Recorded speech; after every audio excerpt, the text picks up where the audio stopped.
ईक्षा Hindi classes में स्वागत है आपका। आज हम क्षितिज पुस्तक क्लास 9th के लिए पाठ शुरू करेंगे। दो बैलों की कथा, जिसके लेखक हैं मुंशी प्रेमचंद। तो उनके पाठ को पढ़ने से पहले मुंशी प्रेमचंद के बारे में जान लेते हैं। प्रेमचंद जो बहुत ही विख्यात सुप्रसिद्ध लेखक रहे हैं, हिंदी साहित्य में उनका बहुत बड़ा योगदान है। उनका जन्म 1880 ईस्वी में बनारस के पास लमही गांव में हुआ था और उनका असली नाम था धनपत राय। लिखते लिखते उन्होंने अपना नाम रख लिया प्रेमचंद और फिर उनके नाम के आगे मुंशी लगा दिया गया, मुंशी प्रेमचंद। प्रेमचंद का बचपन बहुत कमियों में, अभावों में बीता था, गरीबी में बीता था। उन्होंने बीए तक शिक्षा प्राप्त की और शिक्षा विभाग में नौकरी करने लगे। लेकिन जिस समय वे नौकरी कर रहे थे, उस समय देश को अंग्रेजों से आजाद कराने के लिए आंदोलन चल रहे थे। तो प्रेमचंद भी एक युवा थे, उनके मन में भी देश को स्वतंत्र कराने के लिए खून खौल रहा था। तो उन्होंने नौकरी से त्याग पत्र दे दिया, नौकरी छोड़ दी और देश को स्वतंत्र कराने के लिए असहयोग आंदोलन में सक्रिय भाग लेने लगे। सक्रिय यानी खुद उसमें शामिल होकर, और लेखन में पूरा समय लेखन को समर्पित कर दिया, पूरा समय लिखने लगे। देश की आजादी के लिए उन्होंने बहुत से लेख लिखे हैं। 1936 में उनकी मृत्यु हो गई थी। गरीबी के कारण उन्हें कई प्रकार के रोग लग गए थे और उनकी मृत्यु हो गई थी। उनकी रचनाओं में सबसे बड़ी रचना है मानसरोवर, जिसमें बहुत सी कहानियां हैं। 8 भागों में उनकी कहानियां हैं और उन्होंने बहुत से उपन्यास लिखे। कई उपन्यासों पर फिल्में भी बनी हैं। जैसे उनके उपन्यास हैं सेवा सदन, प्रेम आश्रम, रंगभूमि, कायाकल्प, निर्मला, गबन, कर्मभूमि, गोदान। आपने सुने होंगे ये नाम जरूर। और कुछ पत्रिकाओं का संपादन भी किया उन्होंने। संपादन यानी एडिटिंग। उन पत्रिकाओं के नाम है हंस, जागरण, माधुरी इत्यादि। और उनका मानना था कि यदि समाज में परिवर्तन लाना है तो साहित्य बहुत श्रेष्ठ होना चाहिए। साहित्य की भूमिका बहुत महत्वपूर्ण है समाज में परिवर्तन लाने के लिए। तो लोग पढ़ेंगे साहित्य को, उससे प्रभावित होंगे और समाज में परिवर्तन आएगा, ऐसा उनका मानना था। उन्होंने बचपन से गांव के जो परिवेश देखे थे, गांव में जो हालात देखे थे, किसानों मजदूरों की गरीबी, दयनीय स्थिति उनकी, फिर दलितों का शोषण, एक्सप्लॉयटेशन, महिलाओं पर अत्याचार, ये सब चीजें देखकर उनका मन इतना प्रभावित हुआ कि उनके लेखन में हमें यही सब मिलता है। कहीं गांव किसानों पर अत्याचार हो रहा है, कहीं जमींदार किसानों को लूट रहे हैं, कहीं शोषण कर रहे हैं, स्त्रियों पर अत्याचार हो रहे हैं। यही उनकी रचनाओं के मुख्य विषय हैं। और उन्होंने पशु पक्षियों के बारे में भी बहुत लिखा है। तो ये जो आप पाठ पढ़ेंगे, इसमें बैलों की कहानी है। तो पशु पक्षियों की भावनाओं को भी वे बहुत समझते थे। उनकी भाषा इतनी सरल है और इतनी संक्षिप्त है, मतलब छोटे छोटे वाक्यों में, संक्षेप में अब बड़ी से बड़ी बात कह डालते थे। ये नहीं है कि बहुत ज्यादा समझाना उनको पड़ता हो, छोटी छोटी बातों में बड़े बड़े भावों को व्यक्त करते थे। उनके भाषा में आपको मुहावरे मिलेंगे, बहुत मुहावरों का प्रयोग करते थे। लोक प्रचलित शब्दों का प्रयोग उन्होंने बहुत किया है ताकि लोगों को समझ में आए। लोक प्रचलित यानी उस समय लोगों में जो शब्द प्रचलित होते थे वही वे प्रयोग करते थे। तो हम देखते हैं दो बैलों की कथा, जिसमें उन्होंने कृषक समाज और पशुओं के भावात्मक संबंध का वर्णन किया है। दोनों बातों का, किसानों का और साथ में पशुओं में कैसा आपस में भावात्मक संबंध होता है, बहुत सुंदर इसमें चित्रण किया गया है। और साथ में उन्होंने एक संदेश ये भी दिया है कि स्वतंत्रता आसानी से नहीं मिलती है। अगर कोई पराधीन है, उसे स्वतंत्रता चाहिए तो बहुत संघर्ष करना पड़ता है। कोई आसानी से किसी को स्वतंत्र नहीं करता। तो उन्होंने जो भी अपनी कहानियों में या लेखन में जो भी संदेश दिए हैं, ऐसा लगता है उन्होंने उपदेश देने के लिए लिखा है। जैसे पहले हितोपदेश और पंचतंत्र की कहानियों में उपदेश होता था, उस प्रकार का संकेत मिलता है। वे समाज को कुछ सिखाना चाहते हैं, कुछ उपदेश देना चाहते हैं। तो हम शुरू करेंगे दो बैलों की कथा। पाठ शुरू करने से पहले मैं आपको फिर से याद दिला दूं कि चैनल को सब्सक्राइब जरूर कीजिए, शेयर कीजिए, लाइक कीजिए, बेल आइकन को क्लिक कीजिए, ताकि मैं पोस्ट डालती रहती हूँ, वीडियोस बनाती रहती हूँ। क्लास 9th के ए कोर्स, बी कोर्स, 10th के ए कोर्स, बी कोर्स, तो जिसके जो काम की चीज है वो उसे काम आ जाए, उससे फायदा हो, इसलिए। और दूसरी बात ये है कि पढ़ाने को तो एक पाठ को 15-20 मिनट में भी खत्म कर दिया जा सकता है, लेकिन फिर उसमें न तो पूरा पाठ समझ में आएगा, न सारे शब्दों के अर्थ समझ आएंगे, न पूरे भाव समझ आएंगे। इसलिए मैं एक पार्ट में, एक वीडियो में पूरा पाठ नहीं पढ़ा सकती। और ये पाठ तो बहुत ही बड़ा है, इसको मैं अलग अलग भागों में देखती हूँ, 3 में या 4 में पढ़ाना पड़ेगा, क्योंकि ये 14 पृष्ठों का पाठ है और इसमें बहुत कुछ सीखने लायक है, समझने लायक है। तो अगर पूरा पाठ ही ना समझा गया तो पढ़ने का कोई फायदा नहीं है, ऐसा मेरा मानना है। तो जितने भी पार्ट्स बनेंगे, जितना आपको एक समय में, एक क्लास में, स्कूल में, एक पीरियड में जितना पढ़ाया जाता है, मैं उतना पढ़ाऊंगी, यही मेरा तरीका है। और अगर आपको कुछ सजेशन देना हो, सुझाव देना हो, तो आप दे सकते हैं। तो हम शुरू करते हैं दो बैलों की कथा। लेखक ने बहुत अच्छी तरह बात समझाई है, शुरू उन्होंने किया है। फिर मैंने बताया कि वो पशु पक्षियों की भावनाओं को बहुत समझते थे, तो उन्होंने गधे से बात शुरू की है। देखिए, जानवरों में गधा सबसे ज्यादा बुद्धिहीन समझा जाता है। बुद्धिहीन, मूर्ख, जिसके पास बुद्धि नहीं है, हीन, बिना बुद्धि के। हम जब किसी आदमी को परले दर्जे का बेवकूफ कहना चाहते हैं, परले दर्जे का सबसे अधिक, परले दर्जे के तुम मूर्ख हो, परले दर्जे के बुद्धू हो, मतलब बहुत ज्यादा, परले दर्जे का मतलब बहुत ज्यादा मूर्ख हो। तो जब हम किसी आदमी को परले दर्जे का बेवकूफ कहना चाहते हैं तो उसे क्या कह देते हैं? गधा। उसे गधा कहते हैं। गधा सचमुच बेवकूफ है या उसके सीधेपन, उसकी निरापद सहिष्णुता ने उसे यह पदवी दे दी है? अब लेखक हमसे ये पूछ रहे हैं या मन में सोच रहे हैं, क्या सच में गधा बेवकूफ है?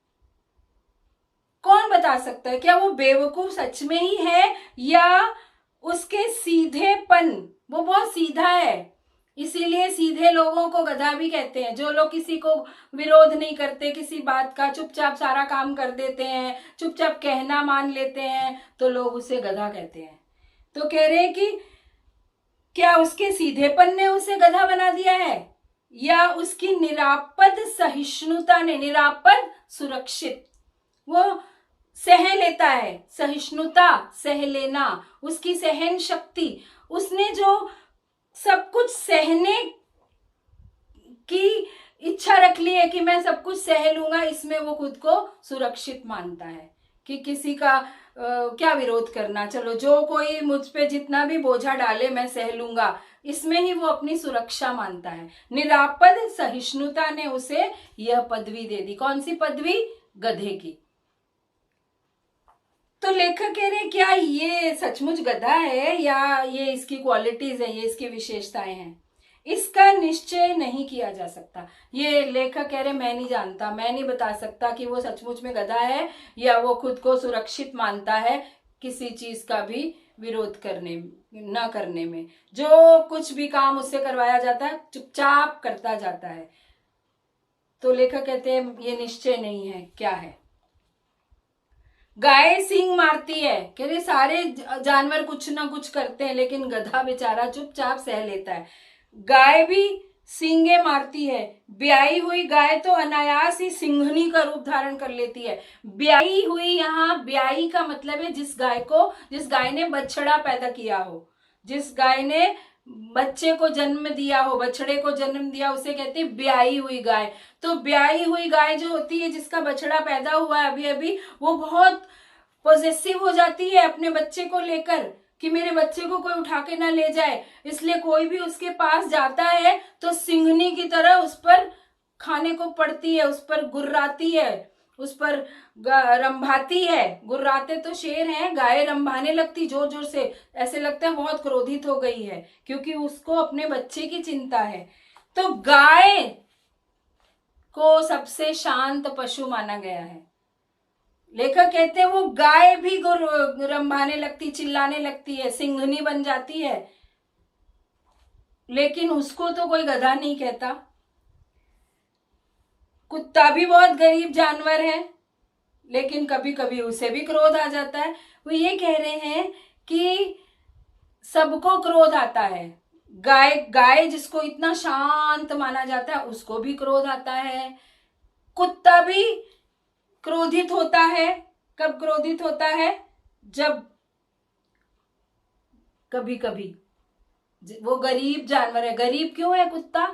क्योंकि इधर उधर भटकता रहता है, उसका कोई घर बार नहीं है, कहीं से जो मिला खा लिया।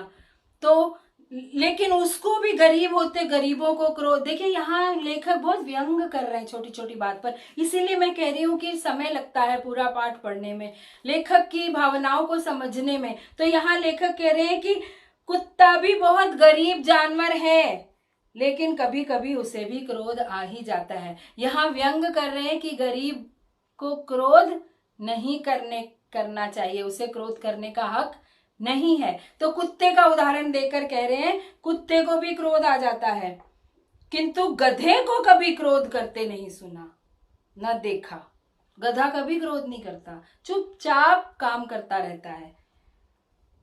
जितना चाहो गरीब को मारो, चाहे जैसी खराब सड़ी हुई घास सामने डाल दो, उसके चेहरे पर कभी असंतोष की छाया भी न दिखाई देगी। उसको जो मर्जी दे दो, उसके चेहरे पर कभी भी असंतोष कि मुझे ये नहीं मिला, मुझे वो नहीं मिला, ऐसी भावना उसके चेहरे पर कभी नहीं आएगी। वो हमेशा संतुष्ट रहता है, चाहे उसको कितना भी दो, जो भी दो, ना दो तो भी चुपचाप काम करता रहता है। वैशाख में चाहे एक बार कुलेल कर लेता हो। कुलेल करना, खेलना, कूदना। वैशाख के महीने में गधे शायद खेलते कूदते हैं, एक आध बार कुलेल कर लेते हैं, पर हमने तो उसे कभी खुश होते नहीं देखा। लेखक कहते हैं कभी कभार उछलते कूदते हैं लेकिन हमने उसे कभी भी खुश नहीं देखा। हमने कभी खुश होते नहीं देखा। उसके चेहरे पर एक विषाद स्थायी रूप से छाया रहता है। विषाद, दुख, हमेशा उसके चेहरे पर एक दुख छाया रहता है। सुख दुख, हानि लाभ, किसी भी दशा में उसे बदलते नहीं देखा। हमेशा एक ही भाव उसके चेहरे पर, एक दुख जैसा भाव उसके चेहरे पर छाया रहता है।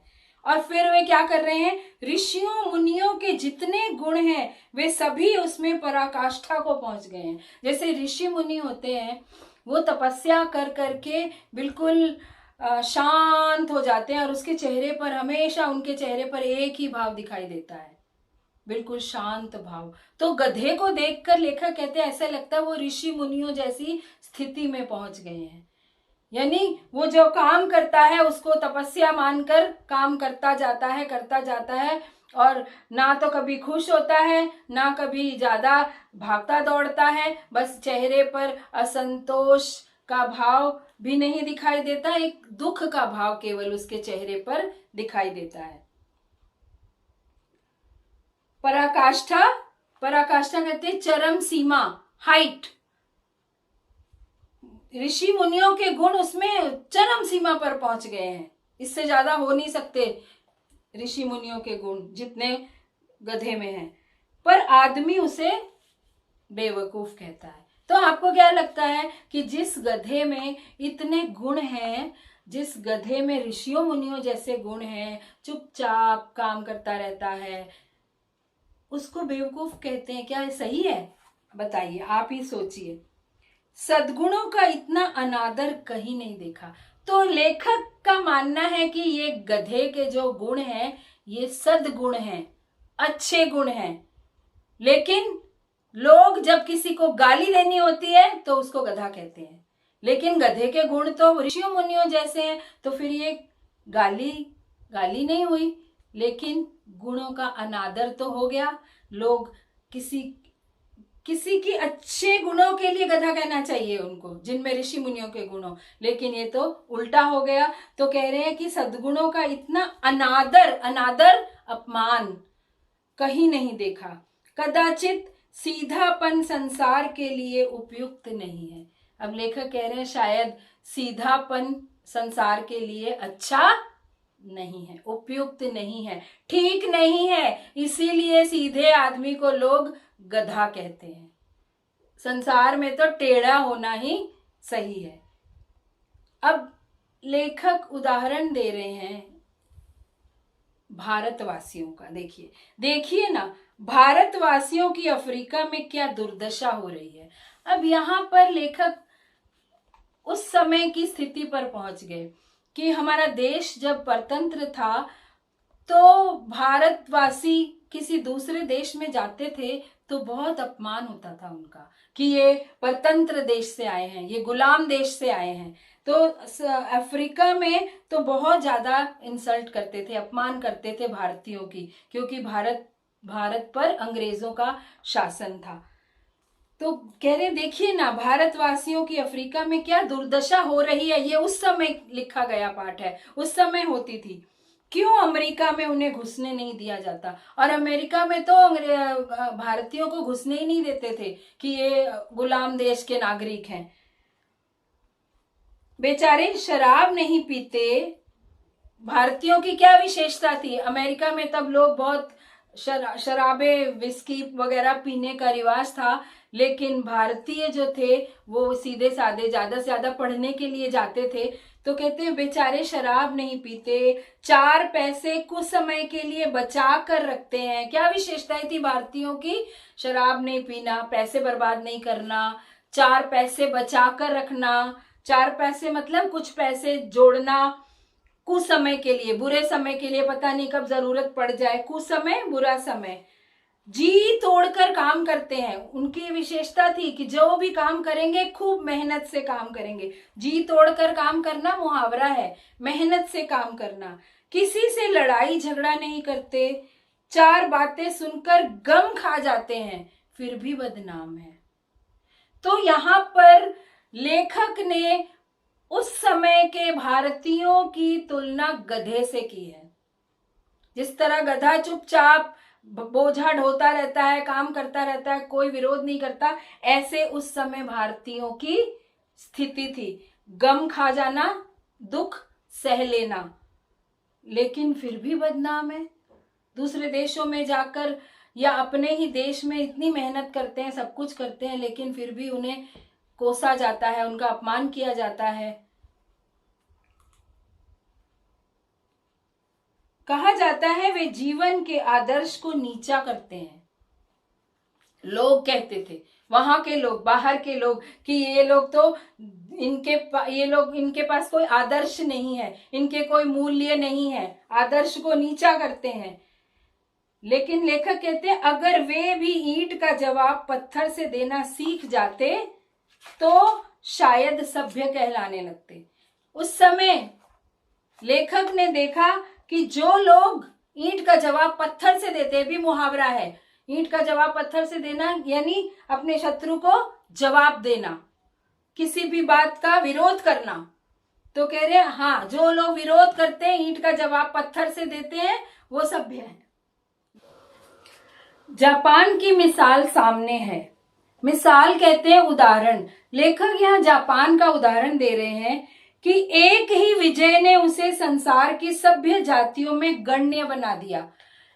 वे कहना चाहते हैं कि जब जापान पर अमेरिका ने बम गिराया था तो उसके बाद जापान ने आत्मसमर्पण कर दिया था, सरेंडर कर दिया था और जापान ने पश्चिमी सभ्यता को अपना लिया था। तो ये उसकी जीत थी, ये उसकी हार नहीं थी।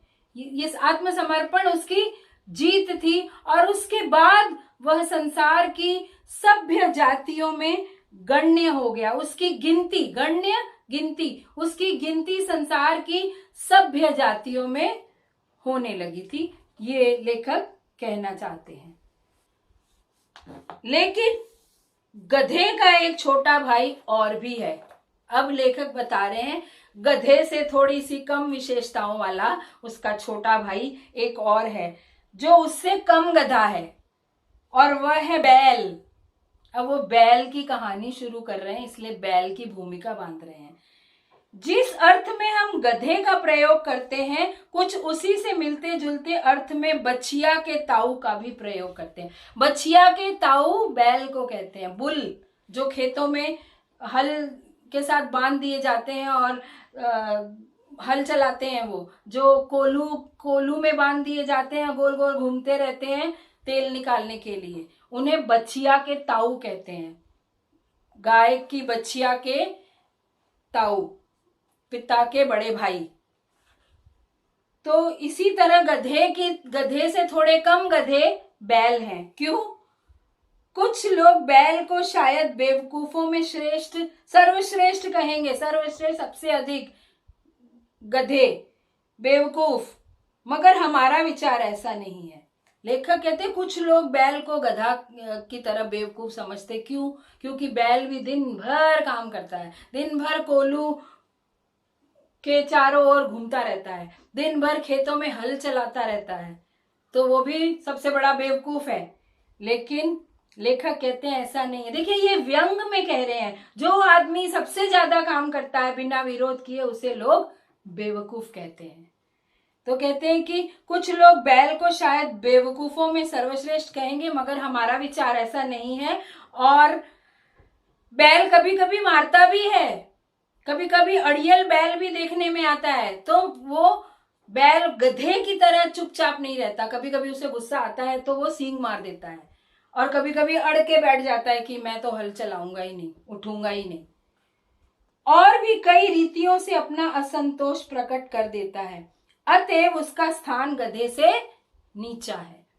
गधा सर्वश्रेष्ठ है बेवकूफों में, क्योंकि बैल कभी कभी विरोध करता है, इसलिए वो गधे से नीचे है। ये सब व्यंग में बोली गई बातें हैं, सरकास्टिक वे में। अब यहां पर लेखक दूसरी कहानी शुरू करते हैं, दो बैलों की। तो हम इसके बाद दूसरा पार्ट शुरू करेंगे इसका दूसरे वीडियो में। आप इंतजार कीजिए दूसरे वीडियो का। इतने हिस्से में अगर आपको कुछ भी पूछना हो, कोई भी कठिनाई हो, तो आप पूछ सकते हैं। ये छोटे छोटे जो पार्ट्स हैं इनको समझना जरूरी है, थोड़ा थोड़ा करके। एक साथ पूरा पार्ट नहीं समझा जा सकता। तो अगले वीडियो में मिलते हैं और गरीबों की सहायता कीजिए।